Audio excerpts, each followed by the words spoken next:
संजय शिरसाट यांनी बाळासाहेब ठाकरे यांच्या स्मारकाबद्दल महत्त्वाचे विधान केले आहे। ते म्हणाले, बाळासाहेब ठाकरे हे केवळ महाराष्ट्राचेच नव्हे तर देशातील सर्व लोकांचे आदर्श नेता होते। त्यांचे स्मारक केवळ महाराष्ट्रासाठी नाही तर संपूर्ण देशासाठी एक प्रेरणा ठरेल।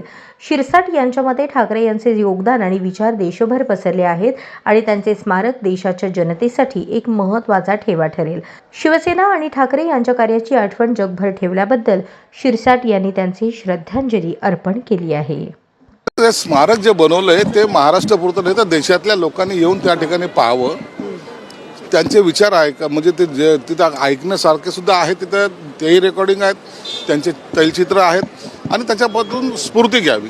बरं, काही लोक याला जर प्रॉपर्टी समजत असेल तर ते चुकीचं आहे ना। तुम्ही याला प्रॉपर्टी समजू नका, हे काय कोणाची वैयक्तिक प्रॉपर्टी नाही। बाळासाहेबाला जेव्हा लोकनेते मानले गेले, लोकांचे हृदय सम्राट मानले गेले, त्यावेळेला त्यांची उंची कमी करण्याचा काही लोक प्रयत्न करतात। आपले फोटो दाखवून ते ट्रस्ट आमचं आहे असं जे भासवत आहेत ना, ते चुकीचं आहे आणि ते लोकांना आवडत नाही।